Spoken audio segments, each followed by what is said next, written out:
of you. This is where you wanna be. It's everything you'll ever want. Oh, that bit at the beginning where he's got his like sticky thing. He's like going in a circle and the lights are flashing on everyone, but then they slowly fade to black and he realizes it's all in his head. It's not really happening. Wow, great cinematography. Wow, wow. Wow. Chris has finally seen The Greatest Showman and he loves it as much as me, don't you, Chris? Honestly, this morning when I texted you telling you what I think about it, I think that was the closest we've ever come to breaking up. No, I Like, just you thought were really not having any of it. You were really like, as soon as I criticized the film, Mr. Colin Critical. was like, well, actually, you hypocrited yourself there, haven't you? Because this is why I'm not scared. I am free. I've been bruised. This is me. That's what you were like.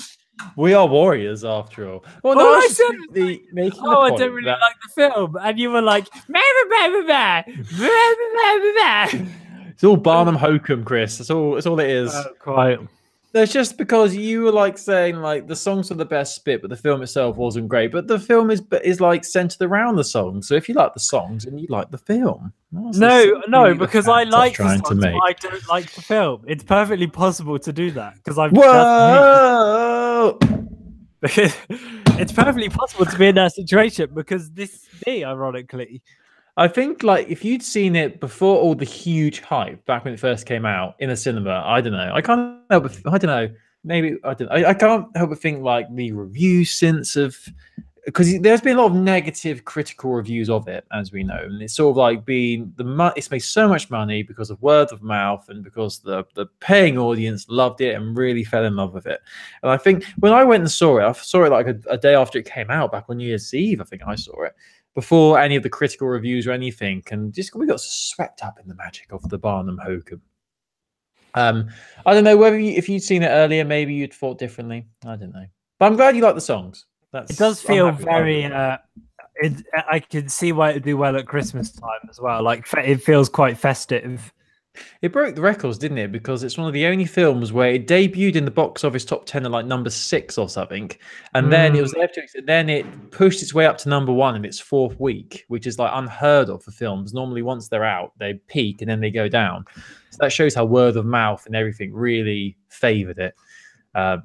But yeah, songs are great. I mean, it's not the best film ever. The story is a bit ropey. I'm not gonna. It's not like an Oscar-worthy film, but I think the songs, for me, because they're so good and because the cinematography in the film itself, with the dance routines and how they fit really well, I was just swept away with it.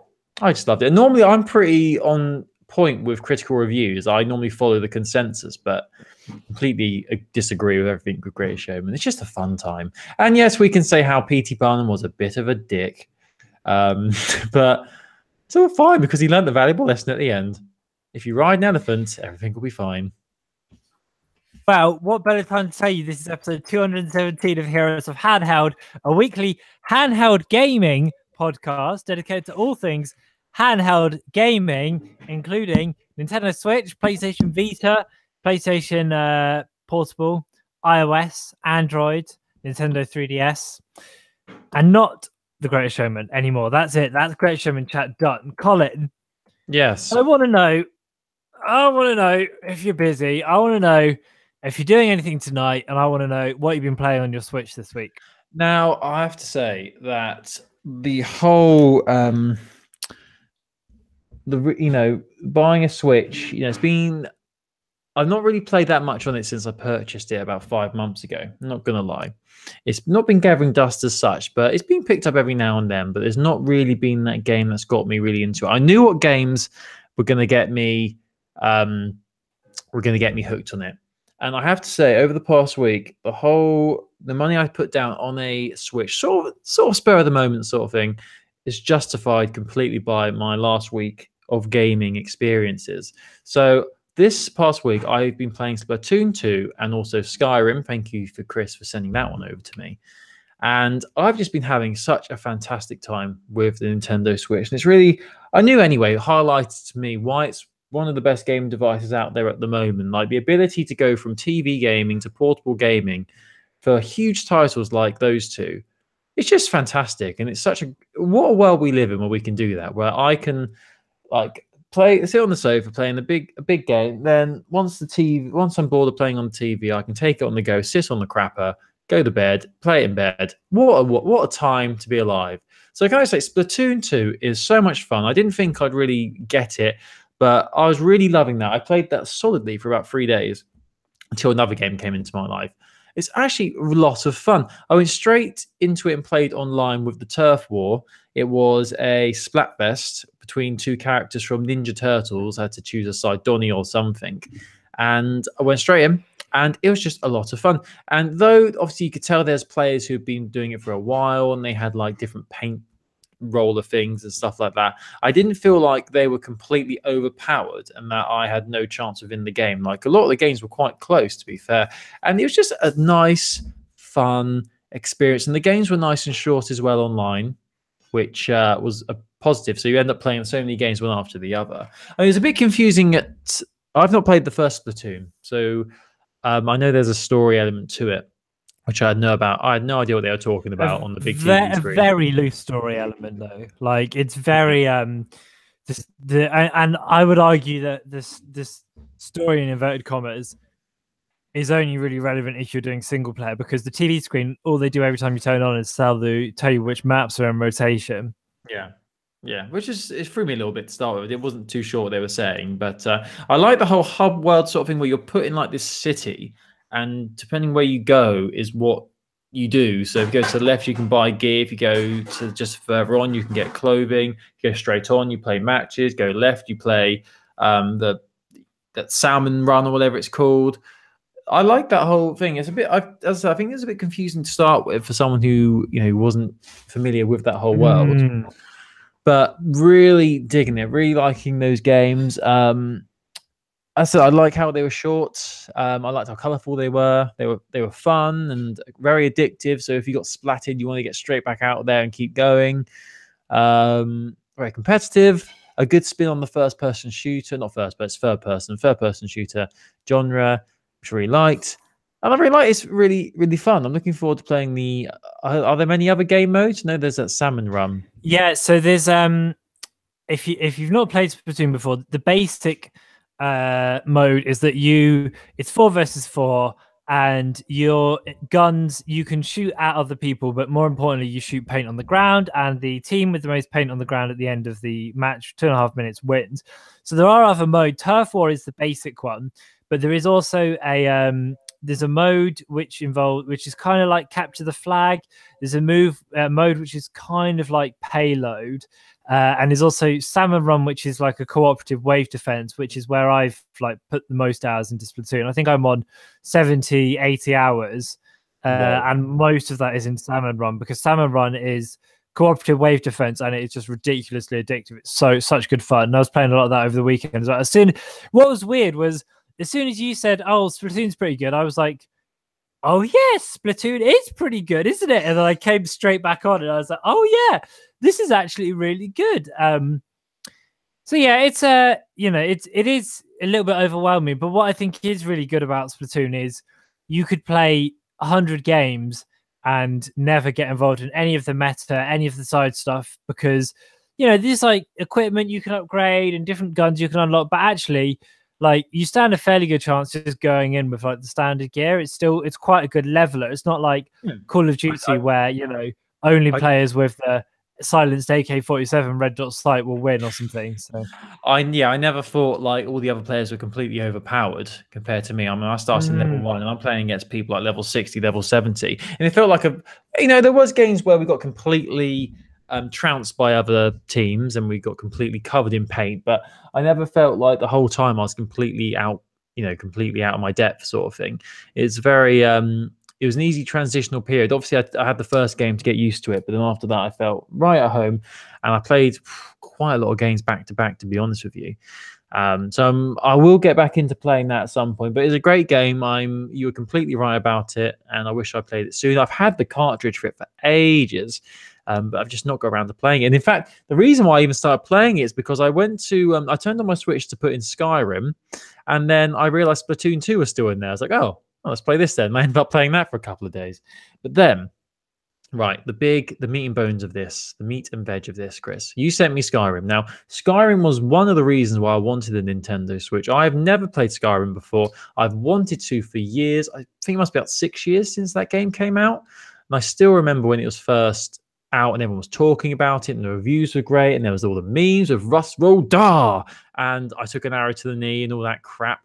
And it was always in my mind that I would play at some point. But the problem I had is with a game like that, you really, in my opinion, you really need to invest a lot of time into it. And you need to be able to, if you're playing on a console like an Xbox or a PlayStation 4, you need to make sure you've got days or hours set aside so you can focus on it. I don't think it's the sort of game that you can play for a bit, then go away for months and then come back. It seems, for me, these sort of games are where you have to, be intent on playing it pretty much continuously until you've reached your satisfying conclusion from your playthrough.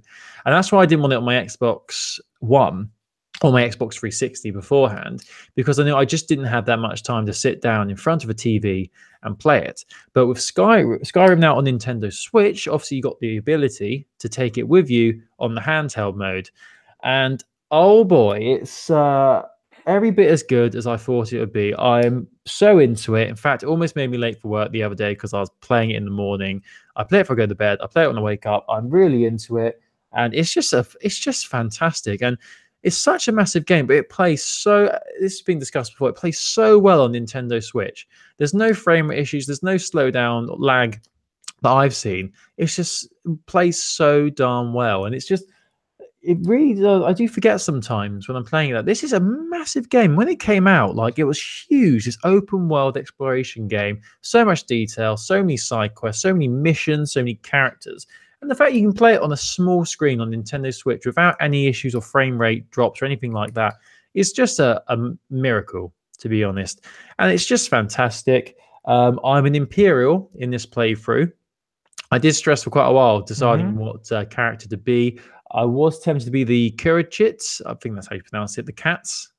K whatever. Yeah, the Karchit, I think. Yeah, the sneaky ones who can like burgle things. I was one of those when I played Oblivion back in the day.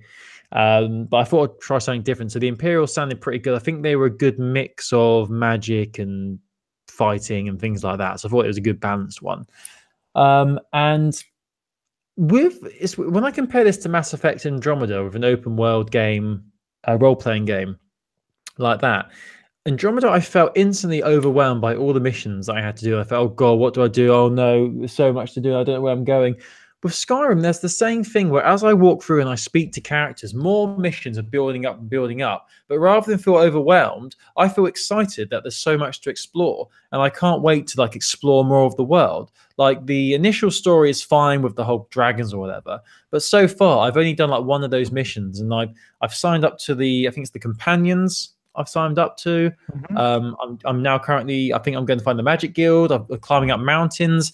As I was going through the mountains, I bought a horse for 1,000 gold and went through the mountains and found a castle that had been taken over by bandits. I killed all these bandits and I couldn't kill the head bandit because he was too powerful. So I ran away and my horse wasn't there. So I have no idea where my bloody horse has gone. So now I'm stuck in this snowy mountain, miles away from everything. And on my way there, I stayed at an inn. I slept at this inn and there was a nice innkeeper. We're just chatting away. And then he gave me another mission. It's just great. It's just fantastic. And I feel sad in a way that it's taken me so long to actually play Skyrim. But I'm glad I waited to now where I've got the ability to play it on the go, as it were. And as we said, it plays really well on Switch. I played a little bit on the TV, mostly in handheld mode, both seamless, both look gorgeous. It's just a lovely game. It's same with Oblivion when I played that. I like being able to look up and seeing like it go from night to day. Seeing the stars come out, seeing the big planets in the sky. I just love all the lore that there is in the world of the Elder Scrolls. It's so deep, like all those books you can read and learn about different parts and histories and things. It's just great, and I know I'm going to be playing it for a long time to come because I'm just having so much fun with it. And yeah, I can't wait to delve deeper into it. At the moment, I mean, the one thing that does annoy me, and this isn't actually a criticism of the Switch port, it's a criticism of it in general, is how I don't like how annoying it is getting back to the map every time and like changing your weapons and stuff. I don't know whether there's any quick ways of doing it, but you have to always click that menu. Yeah, go the down it's into the map. X, isn't it? X brings up the radial thing, Yeah, and and then you you go have to down go up through that. I find that a bit faffy, which is a bit annoying. I wish there was an easier way of just getting straight, seeing the world map. I think you can if you go into the settings and mess around with shortcuts. I'm pretty sure you can set up something at least for the map. Yeah, I would like to do that because at the moment, because the map's so big and I'm trying to explore new places, I'm constantly looking at the map to find out where the waypoints are for different missions. And yeah, I need to have a look into that and seeing if I can set up some shortcuts for it. But it's fantastic. I can sort of see why they charged so much for it when it first came out, because it is a fantastic port. Obviously, it's been out for a long time. It's on every single device. But for someone like me who's never played it, it's just brilliant. And it's the full game. It's not like a condensed version. It's the actual Skyrim game, which is the fee you would have when it comes to a device like the Nintendo Switch, or like when games are ported to the PlayStation Vita and things like that. But yeah, absolutely loving it. And I know you are you still in the process of playing it, or did you feel like you satisfactorily finished your playthrough of Skyrim? I feel like it filled a void that I wanted it to fill when I was playing it. I didn't finish like the main quest line or anything like that, but like I just really, when I bought it, it's because I really wanted to scratch that itch. Do you know what I mean? That kind of open world, and like to remind myself of why I like Skyrim. Sorry, I've got hiccups. To remind myself why I like Skyrim so much, and to go back and like play as a different character and experiment with different things. And yeah, it did. I think when you're done with it and when you send it back, I probably will go back. But the problem is with Skyrim, as soon as you leave a character and then you load anything more than a couple of days later, you're just like, what the fuck was I doing? Like, it's so hard to... That's annoying. I had that with Oblivion. When I used to play Oblivion, I'd literally like play it, and I'd like leave it for sometimes months, and then I'd come back and go, where the heck am I? What am I doing here? Yeah, exactly. So annoying. So I have to make sure. That's why I wanted to wait till Switch. But I'm glad you're enjoying it. Yeah, that's why I wanted to wait till the Switch, so I knew I had a lot of the ability to play it on a sort of constant basis, which I wouldn't have had if it was on my Xbox. So yeah, really digging it, and just further highlights how great the Nintendo Switch is. And it's also made me go back and watch a lot of old funny Oblivion videos. That was such a great game. But the funny, the glitches, the funny voice acting, the character, the NPC dialogues to each other, just absolutely fantastic. And I've just been watching those videos. That dog one I sent you, that had me in hysterics when I first saw that. It's so, there's something like it's amazing how Skyrim and Fallout get a pass for being glitchy, but it's because it is funny and so lovable as well. Yeah, it's funny, but it's not a game breaking sort of thing, is it? It's just like a funny thing to watch. And the guards are just hilarious in Oblivion. There's a funny one I saw where there's a guard on a horse, and you know when they stop you and go, you violated the law or whatever, where there's guards on a horse, and he's just like spinning on top of this horse as he's saying, you violated the law, go to whatever, or pay with your blood. Anyway, good time. So yeah, really digging that. But talking of games that have cartridges, that's the segue I'm going to do, and I'm sticking with it. We've got news today that Sony, we've been saying this for years, and I swear we've had many podcasts and episodes where we said this in the title, but it looks like Sony is finally officially killing off the PlayStation Vita. It's a sad day. Sad day indeed. R.I.P. Now, not gonna lie, I sort of didn't realize they were still doing this, but Sony are now going to be ending the physical production of PlayStation Vita games, which means we'll get no more of the cartridges and those little tiny cases that were really annoying.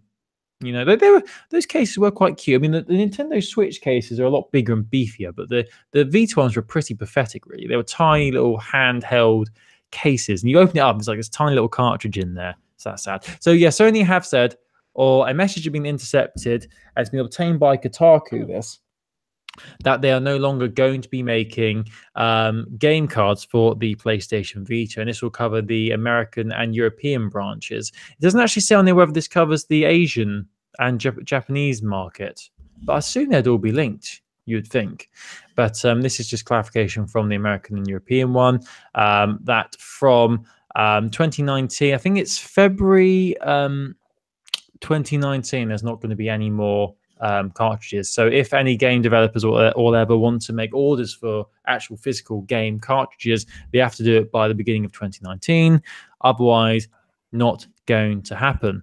But there's still going to be digital games. It's just the physical ones. And I would have probably thought that the physical cartridges, they were quite limited anyway.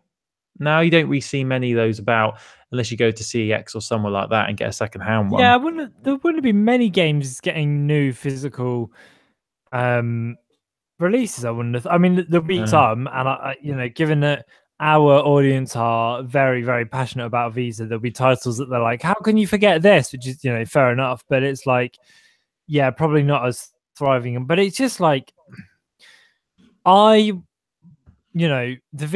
was the guy on Twitter. I think it's a guy. It might be a guy, but I think they've said it's a guy before who pretends to be Kaz Hirai. The fake Sony Twitter account we've talked about before. Posted something about the Vita, obviously, and then someone was like, "Oh, this is funny because do you remember posting this 5 years ago?" And 5 years ago, this guy was posting a tweet that was like, "Oh, someone stole my Vita. I actually don't mind that much because then at least it means somebody wants it." And it's really like, it's a mad reminder of, I think it was 5 years ago, of like how quickly the mainstream seemed to lose faith with that platform. And Sony really, like, I do really strongly believe Sony let them down. Yeah, the choices that Sony made were completely ridiculous. The biggest killer was the memory card situation, where you had to buy their own memory cards for ridiculous prices.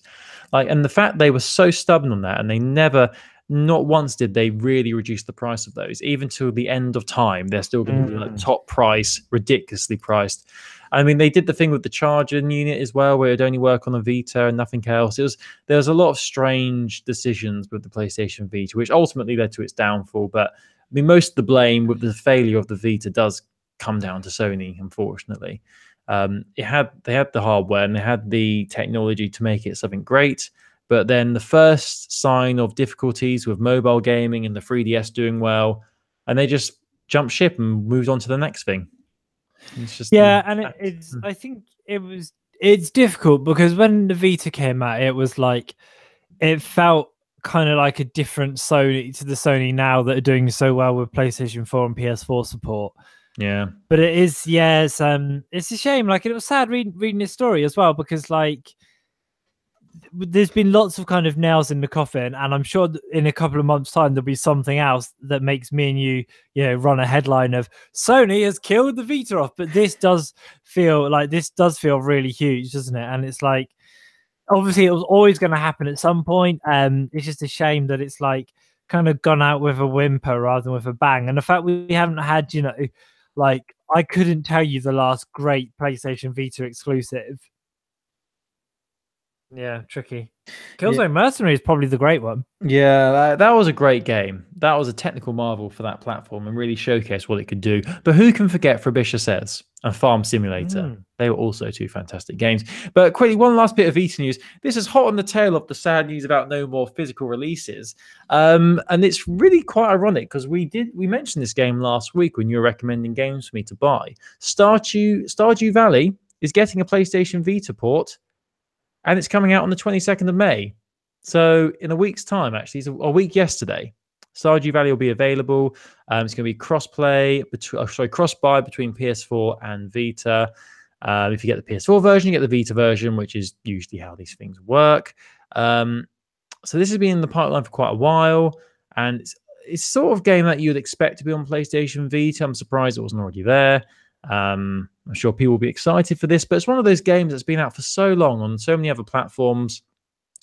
You do think, how many people are going to be wanting to buy this now? I mean, if people want to play it on the go, maybe, and they don't have it on their mobile or whatever. It is available on iOS, isn't it? This game, is it available on mobile? I would have thought it would have been. Stardew Valley. Do some research live on the air. Stardew Valley iOS.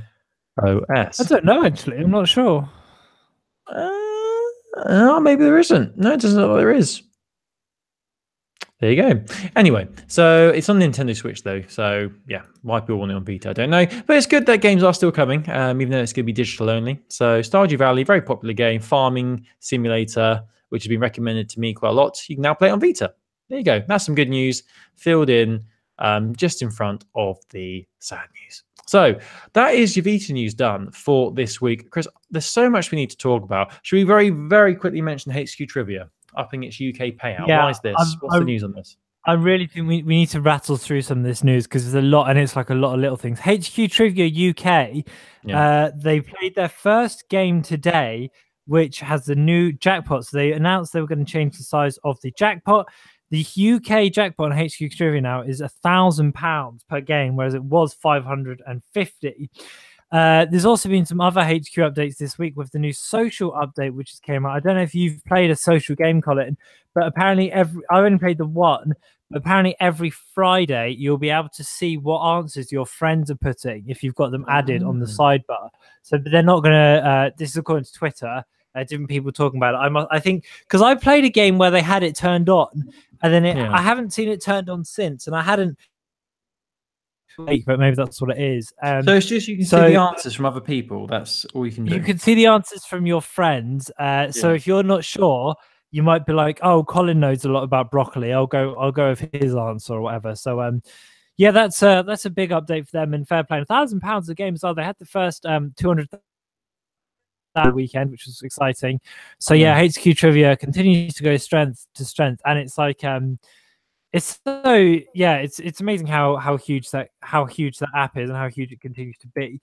Also, speaking of mobile apps, is Pokemon Go's Community Day this Saturday. They've announced some details on the Pokemon Go blog. We'll put a link up on heroeshandheld.wordpress.com so you can read the full thing as we do of everything. But Charmander is going to be the exclusive, the kind of focus Pokemon. It's going to evolve into a Charizard that has Blast Burn. I think it's going to be more likely to be the special colored Dark Charizard as well, which is cool. There's loads of really interesting stuff on this Pokemon Go webpage, a lot of it visual, so we won't go too into it now, but like they put up the best photos, which is quite fun, but they also put up some cool data about which teams caught the most Pokemon per player last month. So in North America and Canada, everyone's mad for Team Instinct, and then South America, Africa, Europe, and Australia, everyone's mad for Valor. For Mystic, and then Asia is mad for Valor, which is really interesting. Like, it's funny how it spreads like that. So yeah, do have a look on the website. There's loads of cool stuff, and people put up their best like photos of Mareep, different color Mareep, found interesting places and things. That Pokemon Go Community Day is good because that's similar to the one I did a couple of months ago with Dratini, where they had Dratini spawning everywhere. You got double candies for catching them, and if you evolved your Dragonair into a Dragonite during that 3-hour period, you got a special Dragonite which had a special ability. So similar to what they're doing with this one. So it's worth doing because it's quite powerful when you do that. So yeah, if you haven't got a Charizard or you want another one, definitely keep an eye out for that. And make sure you got your phone switched on. Got Pokemon Go opened up on that day. I'm still playing Pokemon Go, still loving it. Right, there's loads of Switch news. Start talking. I need a wee. Be right back. Okay, Colin, let's rattle through this then. So the first bit of Switch news, we're not going to talk too heavily about this because in the run-up to E3, we're starting to see more and more leaks coming out about different games and stuff. But if you're interested, you can read on the WordPress.com website. We put links up to rumors about what retro games are working on, which is allegedly a Star Fox Grand Prix, spin-off of Star Fox, and also rumors about the next Pokemon game, which is different leakers are saying it's going to be called Pokemon Let's Go Eevee and Pokemon Let's Go Pikachu, and it's going to be set in the Kanto region. Rumors and leaks and grains of salt at the moment. Both these sound quite exciting, but it's hard to report on it as like a serious video games platform on podcasts. It's difficult to report on this kind of stuff and not just be like, well, it's all it's all nonsense. So do take a look at those if you're interested. Here's handheld.wordpress.com. But some of the big bits of news for this week, and I think this is really cool, is that finally, after time away, it's been a long time coming, some would say, the Nintendo Switch in Europe and in the West is getting a Monster Hunter game. Now, this is obviously following up from the success of Monster Hunter World. Monster Hunter Generations Ultimate comes to Switch on August 28th, and you're going to be able to transfer your characters over from Monster Hunter Generations. Interestingly, that it's not, a port of Monster Hunter World, which has been like a really big success for Capcom, but Generations was a really good title on 3DS and introduced some really kind of interesting things. It was called Monster Hunter XX in Japan when it came out last summer. So yeah, be interesting to see how this sells. Obviously, for people who have played Monster Hunter World, I think XX/Generations Ultimate might feel a little bit complicated and a little bit different. And it's a surprisingly different game. Different is good though. We like something a bit different. Yeah, different is fun. And also, like, World was never going to run on a Switch. So this is quite a nice compromise, I think. Excuse me. And if it does well, I'm sure there'll be more from them. Hold your breath, man. Hold your breath. I'm trying. Colin, tell me about Mario Tennis. I don't know about Mario Tennis. What's going on Mario Tennis? Let's have a look. I'm actually really keen for Mario Tennis, to be honest with you. I don't know what it is. Like, I don't know why. Like, I like golf games. I really like tennis games as well. Something about them really cool. But Nintendo have announced that the Mario Tennis Ace Online tournament will run from the 1st of June to the 3rd of June, with a trial version in the eShop from the 25th of May. That's pretty good. When does the game come out, Chris? Remind me. 22nd of June. The 22nd of June, so not long at all. So you can get a trial of the online tournament from the 25th of May if you want to play it. That sounds so good. 4 players will be able to do it. You'll have 4 playable characters. Mario, Yoshi, Peach, and Bowser, with 5 more unlockable. Oh god, I'm so frothy for this. All participants will be able to play overall style Mario in the full game. Overall style Mario. Is that the one with... Oh. That's with overall, so with his dungarees. Yeah, so that's nothing special. That's just normal Mario. Yeah, it's special because everyone else is going to be wearing tennis gear. But surely you want to play with tennis gear because you're playing a tennis game. Surely. This was announced. Tournaments were also announced for the World Hobby Fair on the 24th of June. Not too sure what that is, but there you go. And there's also a video which we'll put on the article, which gives you details about the tournament. So I'm actually keen for that. I'm really liking the look of Mario Tennis. I like the whole story mode, and it just looks great. It's a Mario game. It's going to be fantastic. The video which we're embedding is actually a trailer for the story mode, which features this kind of like it looks like a kind of dark energy type thing, and it takes over Luigi, and it's kind of interesting to see that they're bringing it's Luigi, isn't it? Sad. Yeah, and it looks fun. Like it looks like it's not just going to be play tennis against 16 competitors. Like it looks like there's a kind of challenging mode to it, and like objectives within the game and trying to hit things, and it's not just going to be like beat these people. And I think that's quite important and quite fun as well. So yeah, I'm really keen for this. I think we're going to play a lot of this, Colin. Yes. Yeah, I think we will. I'm very keen, and I can't wait to actually play you online. I think that'll be really fun. Yeah, I really hope the online works. I'm so I really hope it's like a smooth experience. It makes me remember when we played Rocket League online, and we played the basketball version. It took us like 20 minutes to get baskets. Basketball's hard though. Yeah, tennis is easy. Anyone can play tennis. Very excited for that. The last bit of Switch news. We've covered the rumors, so there's just this. This is quite fun actually. Nintendo have announced that they're bringing out a new charging stand for the Switch. So this is going to be a way of playing handheld mode or kind of tabletop mode on the go. But what it does is it's like a cradle, and the Switch, obviously the charger normally plugs in the bottom, which is quite annoying when you have the game propped up in tabletop mode. So this is like a cradle, which will allow for that. I mean that the cable goes around the back and it shouldn't be getting too bent. It comes out July the 13th. People are kind of people are annoyed it doesn't have a HDMI attachment. Whatever. I can see that, but about $20. Yeah, that's exactly. All right. I guess not too bad. But there's not much technology in that, is it? It's just you plug in your Switch and that's it. Yeah, it's basically just an adapted charging cable. So no beef here. I think it is good, and for people who play a lot of tabletop mode, especially like commuters and stuff, I think it's gonna be, and people who maybe don't have a TV. Is this a really good step? This Nintendo acknowledging how flimsy the kickstand is on the back of the? Oh my god, the kickstand on the Switch is so bloody annoying. It's so weak. I don't trust it at all. No, same. It's just a flimsy bit of plastic. It feels like it's so fragile. One little knock and it's going to snap off.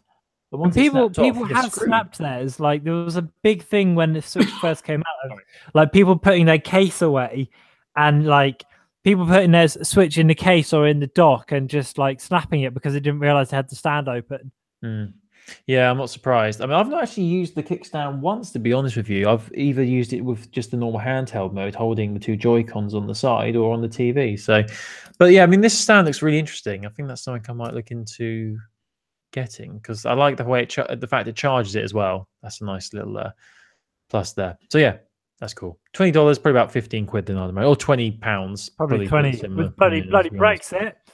Yeah, bloody hell, bloody Brexit. Yeah. All good.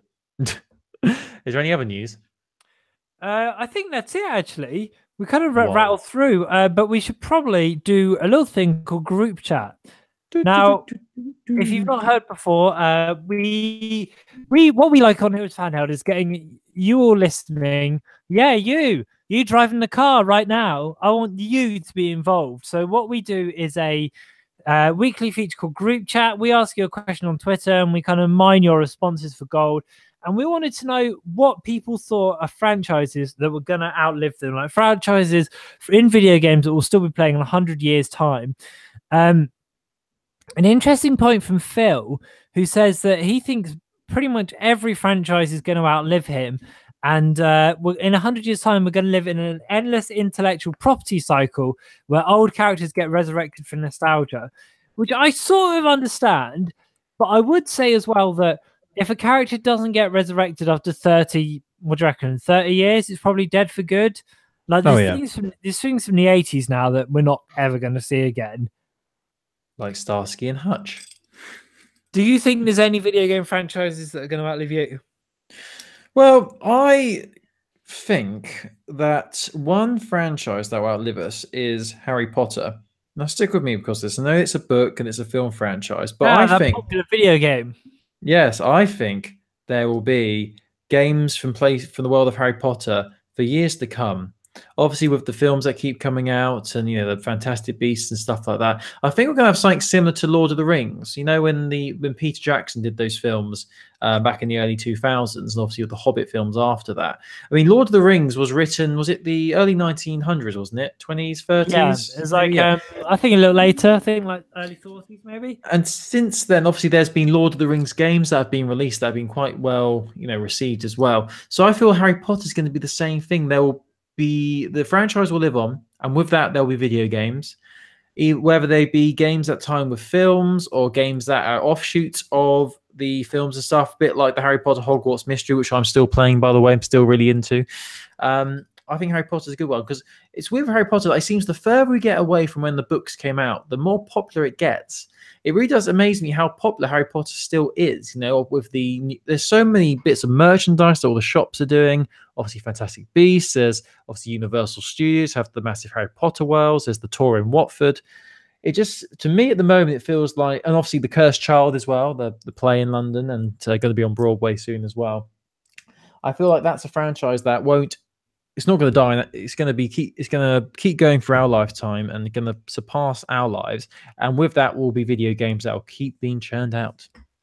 You heard it here first. But nothing will beat the first Harry Potter game, Philosopher's Stone. That was quality. The Quidditch, iconic. Quidditch. I can't. I disagree with you, and I'll tell you for why. Because I think J.K. Rowling likes to be involved in all these things, even though like they're not all quality. I feel like when she's dead in decades time, I don't think they're gonna continue to do them. I think we'll get so oversaturated with them. Like if she gives the rights away to like a charity or to something like that, I don't know. But it's a good chat. I mean, it is a mega franchise. The video game ones the only real ones I think are going to outlive us in terms of video games. I mean, in 100 years' time, I expect we'll still be playing Mario. Like, I truly believe Mario will still be a thing. Yeah, you can't see it dying anytime soon. Yeah, as long as there's Nintendo devices, there will be Mario games. Yeah, exactly. They're so linked. And you think of how old Mario already is and how old Nintendo already are. I mean, apparently Mario's first appearance was in Donkey Kong in 1981. Yeah, so 40 years, 50 years. Crazy. Not quite 50, 40 years, yeah. Yeah, I mean, Mario is the one. I think Pokemon in some way will probably still be in 100 years, but I don't know if it will still be games. I think it might be like just merchandise. Yeah. But then also, how much stuff from 1918 are we playing with now? Do you know what I mean? It's mainly like, That's what, card games? games from Bridge? 1918. That's a bridge. Games that came Soccer? out in Is 1918. Here football we even go. 100 years old? I'd say, yeah, well over 100 years. Surely they're Yeah. playing that in medieval times. I've seen First Man, Early Man by Yo, Aardman. yeah, They're playing I've seen Early Man. That's a cracking film. Yeah, it got off a bit of Aardman. Everything they do Colin, is gold. Hmm. I've got an idea for next week's group chat. Battleships, that was out in 1918. Oh, yeah. There you Oh, go. maybe a Monopoly as well. Seeming as it's now officially dead, Right, I want yeah. people's favorite Vita memory. Yeah, that's it. It seems like the right time to whip out this question. Yeah, that's a good idea. So, On the back of it being discontinued, what's your favorite Vita memory, please? yes, we want to know answers on a postcard, please. To let us know your thoughts, you can email heroesofhandheld@gmail.com. You can go to heroesofhandheld.wordpress.com and click the contact us button. Then you can fill out the lovely form. You can let us know on Twitter @handheld podcast. That is our Twitter handle. We're also on Facebook, on Google Plus, all the social media channels. Or you can just leave a review for us on iTunes. We're on iTunes and we're on Stitcher as well. So we'd love to hear your thoughts on group chat for this week, or any thoughts on anything handheld gaming related. Your thoughts on the Vita finally dying. If you played Skyrim on the Switch, I'd love to hear your thoughts on that. Or if you're dead keen or frothy for Mario Tennis, please let us know. Let us know we're not weird. I really want, when Mario Tennis comes out, I want us to get into the esports doubles league, Colin. I want us to take on the world. And in a year's time, when we've won the jackpot in LA and we're celebrating our $100,000 victory, I want people to be able to go back to listen to this podcast, episode 217, where Chris the Tiger Pearson declared that him and Collie Wobbles Byrne will have made it to the #1 spot on Mario Tennis esports. They'll be making films about that achievement. Absolutely. Who would play you? I reckon Owen Wilson would play you. I think that'd be a good. That'd be a good. Owen Wilson's older than me by about 30 years. Yeah, well, Zac Efron will play me. Let's be honest. All right. So you get Zac Efron, the hunky Disney star, and I get Owen Wilson. Wow, lucky me. Wow, thanks, mate. Oh, fine. You can be Jonah Hill then. He can play. Oh yeah, then that's fair enough. Also, we've got this all laid out. Brilliant. Right. Thank you for listening, everybody. We'll be back next week, same time, same place. We're off to go play some HQ trivia and get kicked out after question 1 because there'll probably be a glitch, which normally happens for me. Annoying. Yeah. We'll be back next week, same time, same place. Have a lovely week. Goodbye. Love you. Bye. Bye. Bye. I go to bed. Bye. Oh, they cancelled the game. I've just turned on and it's not running. It's free. What's going on?